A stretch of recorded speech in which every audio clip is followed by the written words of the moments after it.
Teachers, I'm Jill Gilliamball, Infant and Early Childhood Mental Health Consultant for the Children's Resource Center. Today, I want to talk a little bit about some considerations for using clip charts in the classroom. If you're currently using a clip chart system that looks similar to one of these on the screen, or you've considered using a clip chart system in your classroom, this video is definitely for you. Just kind of a disclaimer, I am definitely going to kind of examine all of the mental health aspects to using a clip chart system. And we will be talking about some alternatives to some behavior management techniques that you may be able to use in your classroom. So please just kind of hear me out, and I'm going to kind of point out some different perspectives when looking at the clip charts and that system. So I, as a consultant, have worked with a lot of teachers, and ultimately, I think the goal is that we want children to kind of be on appropriate behavior or have safe behavior in, functioning in a way that we can teach them. We want them to be ready to learn. And I truly believe that, when teachers have this clip chart system, that they really have the best intentions, and they want to encourage positive behavior in their classroom. I do want to kind of ask a few questions. I want you to do a little bit of self-reflection as you listen here today. I do a lot of wondering in my work as a consultant, and the first thing that I wonder if you're using a clip chart system is, are you seeing any patterns in the children who are clipping up for you? By clipping up, you can see these charts all look different. They're different colors in different places, but the general consensus is we start in the middle, ready to learn at a new day. And when we do positive things, when we have good behavior, we're asking kids to clip up. And when we're seeing those maybe more disruptive or inappropriate, unsafe behaviors, we're asking kids to clip down collectively. So thinking about our kiddos that are clipping up, do we have some patterns in who's clipping up?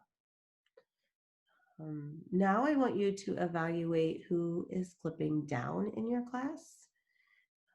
Do you see a pattern with who is clipping down? Oh, here's where it gets a little heavy, but please bear with me. When we're thinking about clip charts, I think that we really need to evaluate the message that we're sending to kids.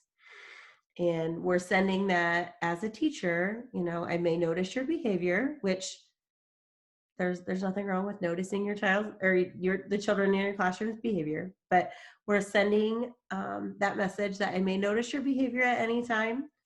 And also I may point it out in front of everyone at any time. Some children will thrive with this system and this method.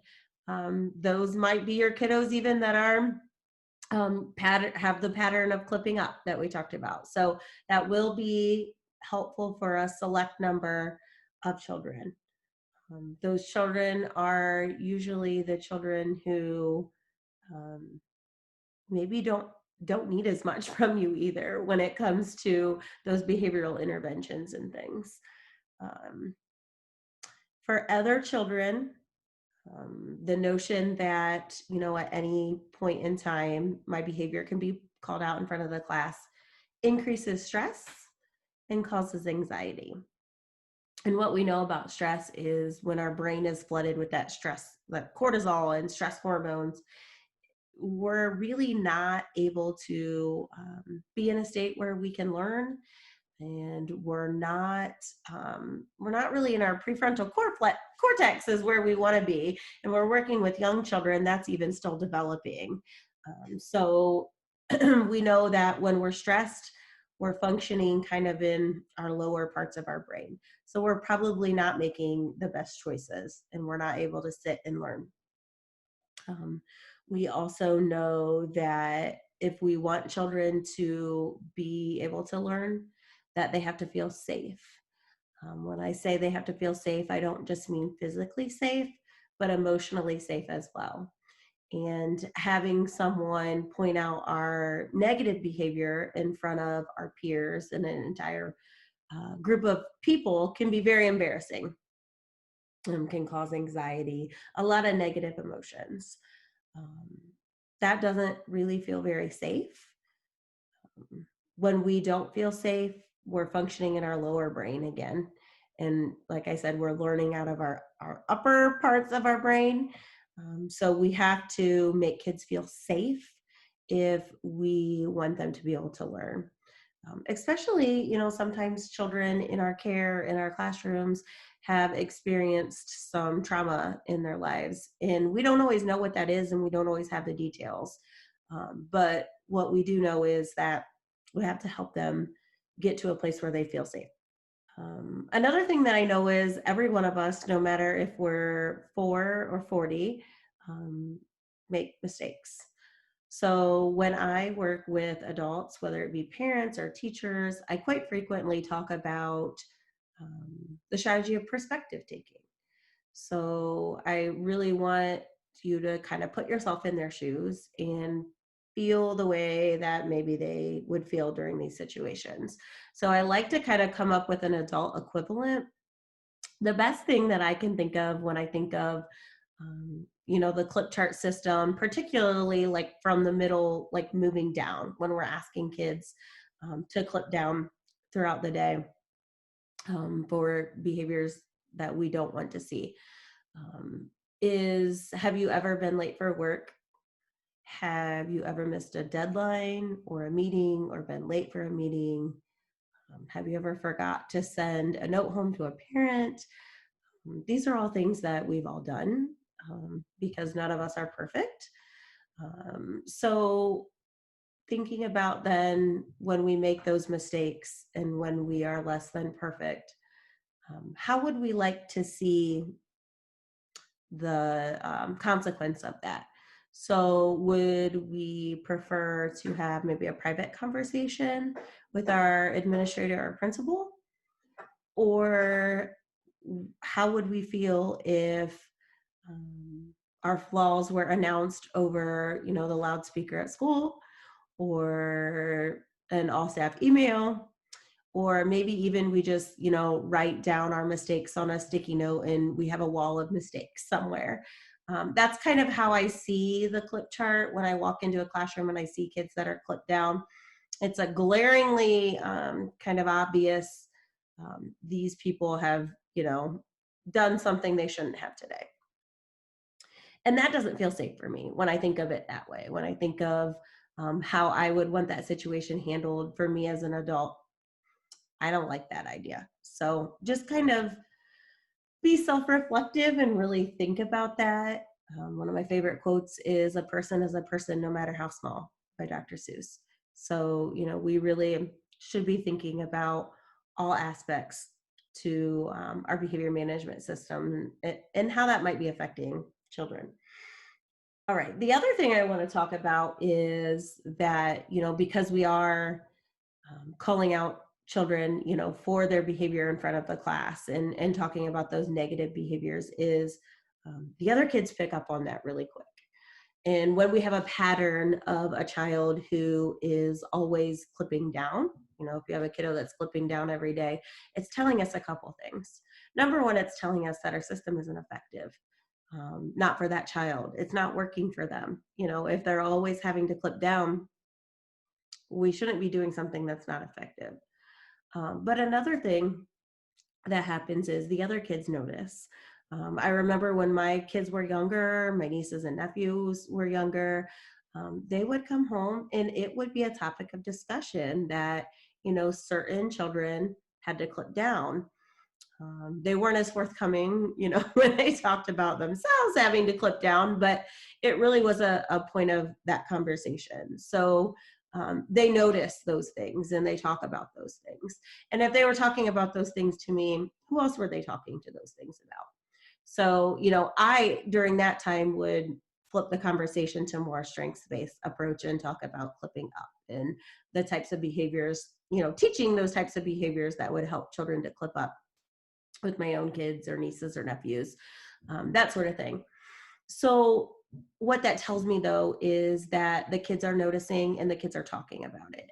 So the kids may be saying things to the child that had to clip down. It can really alienate them from their peers, particularly if this is a pattern for this child. And sometimes other kids will give kids label of being like a bad kid because they have to clip down a lot. We know there's a lot of conversation that goes on in the sidelines, from free play to out on the playground. So kids do have a lot of conversation about this. We also know that young children have a self-fulfilling prophecy just like we do, which means that what they hear kind of becomes their inner voice and it's what they believe about themselves. So if you hear that you're the bad kid, you start to believe that you're the bad kid, and then you're going to act like the bad kid. So we're going to see more of those more negative and undesirable behaviors from those children. I also want to, kind of think about what it might do to a child's self-esteem, particularly, if you have a child who's very anxious, and they're kind of on alarm in their brain all day anyhow, and that's really hard for them to learn. They really can't learn. We know that um, when they're in that state and they're just kind of waiting for something to happen where they might have to clip down and they, might have to move down. What is that doing for their self-esteem? It's kind of a blow to the self-esteem if you think about it. Um, a great way that we can boost self-esteem for children is just descriptive praise. If we want to call out behavior in front of the whole class, let's shout from the rooftops about the positive things that we're seeing, because the more we talk about those wonderful positive things, like, I can't believe Johnny shared his crayons with his friend, who didn't have the color brown but really wanted it. That was so nice. Johnny's such a good friend. Being very descriptive about those things, and, catching our kiddos that if you do find yourself in this situation where you have a child who maybe you're using a clip chart right now, and you have a child who is clipped down a lot and you feel like he's kind of falling into some of that lower self-esteem and some of these things that we've talked about, um, nothing will boost that up quicker and change kind of the attitude of the class about that kiddo than a lot of descriptive praise out loud. So definitely kind of take that into consideration. Um, so what I want to talk about next is, you may be thinking, and I've talked to a lot of teachers about their clip chart systems, and there's a lot of thought, what is going to happen in my class if I don't have this system? I feel like it might be kind of out of control. Like if I don't have a clip chart system, I have to have some sort of system. So what I would like to do is I want to talk about some positive alternatives for you. I want to talk about evidence-based, trauma-informed strategies. These are things that we know research backs up and tells us that they work and they're effective. And it also tells us that they're emotionally safe for children, no matter what their life experiences are, outside of school or prior to coming to you. So what I want to discuss, the first thing is relationships.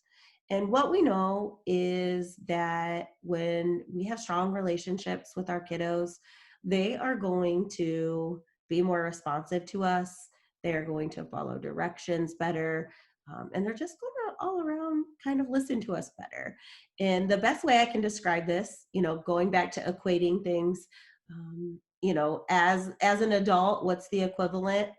I am much more willing to drop everything for someone that needs me at maybe 3 o'clock in the morning, if they're a friend, if we have a good, positive, close relationship and it's reciprocal, than if they're a foe or I don't know them, right?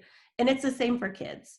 So we need to find ways to build and boost those relationships. As humans, we're hardwired for connection. So what can we do as teachers in our classroom? One of my favorite strategies is having a daily greeting ritual. Every day we're doing the same thing. This is from challengingbehavior.org, and there is the link in the resource section as well. This is socially distanced greetings. So you would just stand at the door every day when the kids come in and greet them by name, get down on their level. They can choose how they would like to be greeted that day, whether it's giving an air hug or just with a smile, blowing a kiss, however, whatever you can do to kind of be safe and still offer this greeting in this way in the classroom. Thinking about it's a great time as well to just to kind of check in with their emotional state and see how they are for the day and what kind of support they might need from you. So this is a fabulous way to boost relationships. Try to incorporate, eye contact in, touch if it's safe to do so, but be playful, be present. Another thing that you can do is incorporate floor play into your day. I consider myself a realistic person, so I do realize that you might be stretched thin. I know there's class ratios, there's a lot more kids than adults in your classroom. So I'm not suggesting that you spend all free play sitting on the floor playing with kids, but just giving them a few minutes here and there, recognizing the kiddos that might need more of that from you. And getting down and discussing interests and just spending a little bit more time with them. There's a lot of research that backs up that theory that just increasing our one-on-one time and interactions with kids can really decrease challenging behavior. All right, the next strategy, you can find more information from Conscious Discipline. The link is also in the resources. This is just a kindness tree. And so basically, I would consider this like the replacement of all of your clipping up. So we still want to be very strengths-based. We still want to point out all of those positive, great things that kids are doing. We want to catch kids being good, being kind, and this is a great way you can do this. You can make this your own and put this on your wall or have a poster, do whatever you want. But for this purposes, it just looks like, as the teacher is seeing those acts of kindness, she's writing down those positive things and adding it to the wall. And they have a really kind classroom or school building. So I love that. So definitely consider something like a kindness tree. That's going to build relationships fabulously as well. And then another strategy that I want to discuss, this is also a conscious discipline strategy called commitments. And this is a great replacement for a clip chart system. And you can kind of see it even looks similar with the color coding and everything. So what this teacher is doing is she is asking each kiddo when they walk in the room. So you're offering, your greeting, and maybe the next thing you're doing or during your greeting, you're saying, what do you want to commit to today? You can see this teacher's commitments that she's asking of her kids is that they're going to use watching eyes, listening ears, walking feet, gentle touches, kind words, and keeping themselves safe. So what we're doing is asking each child what they can try, what they're going to commit to, what they can try really hard to do that day. We're giving them choices. So we're kind of putting that in their hands a little bit. It's great to give young children choices, but also it takes away some of that expectation of perfection. What I talked about earlier, none of us are perfect. I know I'm not perfect all day, every day. So it's kind of giving them a focus. You can make your commitments, any type of classroom expectations that you have. So like I said, the morning's a great time to do that when they're coming in, doing that greeting. Also consider incorporating a goodbye ritual where, you want to reflect on that commitment for the day. So you want to say, hey, remember your commitment was, to use walking feet. How did we do with that today? And if they did it, it's just, thumbs up, good job. And that little bit of boost can really actually increase self-esteem and flood our brains with those feel-good chemicals. So there's a lot of great benefits to the commitment strategy. If they didn't keep their commitment for that day or it was really hard for them, it's just a great time to reflect on that and talk about, tomorrow and what they can work on tomorrow and how, it's another day and we can kind of soldier on. All right. So the next thing that I want to discuss with clip charts is I want to talk about how a clip chart won't work if a child doesn't have the skill. So we can't clip Johnny down because he fought with his friends over blocks if Johnny doesn't have the skill to either share the blocks, trade the blocks, maybe that's that problem solving skill that he's missing. It won't work because we have to teach the replacement skill. So that's kind of where I built in the self-regulation strategies and some discussion I would like to have about self-regulation. Setting limits, safe and loving limits. So this is fabulous. This is another one from challengingbehavior.org. But our limits are that we're safe, we're kind, and we're responsible. You can make, like I said, you can make your limits your own at your classroom. These are just an example.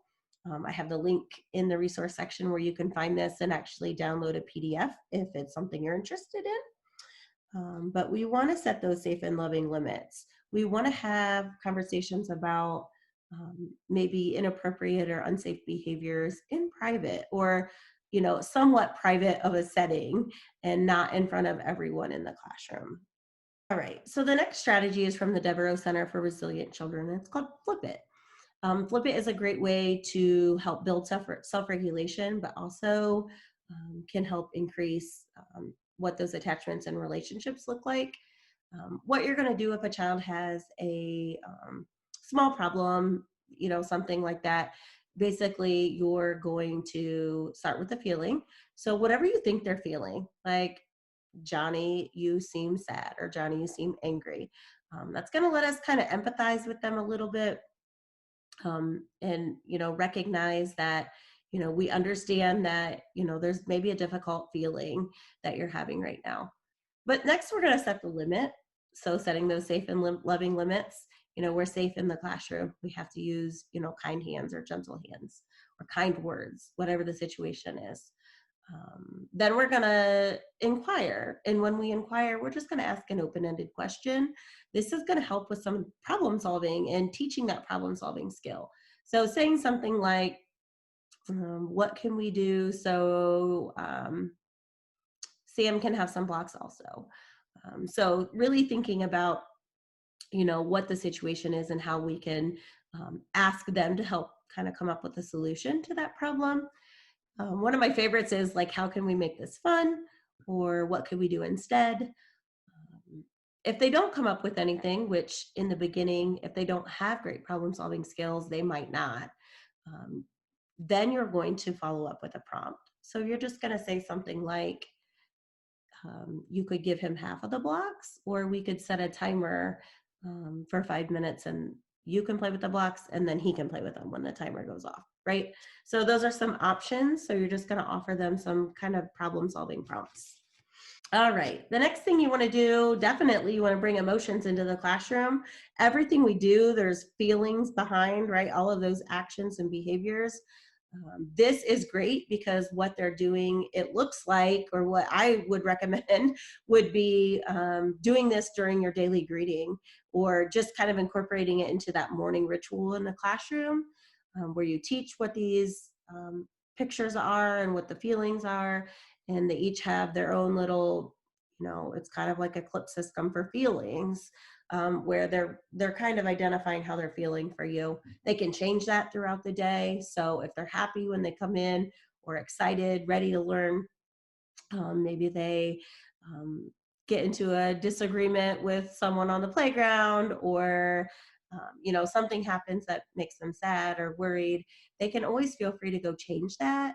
And then throughout the day, you can just kind of look at that and kind of see where your kiddos are at.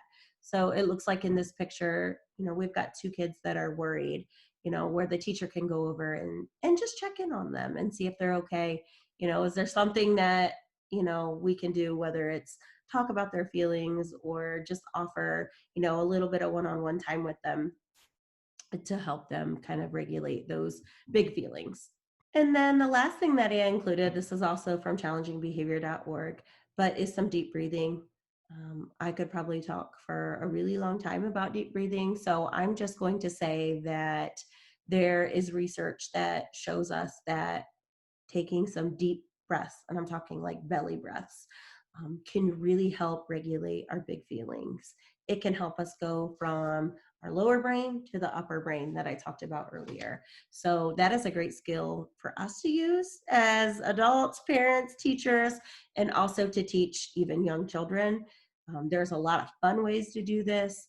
This one is a very simple pretend like you're smelling the flower, and then you're blowing the pinwheel out. So we know if we can get kids to take maybe 3 deep breaths, we can get them from that state of whether it be anxiety or anger, and we can kind of help them come back into a learning state where they can problem solve a little bit better. So that is a great strategy that I would recommend incorporating into your classroom. There's some great resources here. There's some good articles that you may be interested in reading. Also, the links to the Flip It information, the conscious discipline, and the challengingbehavior.org.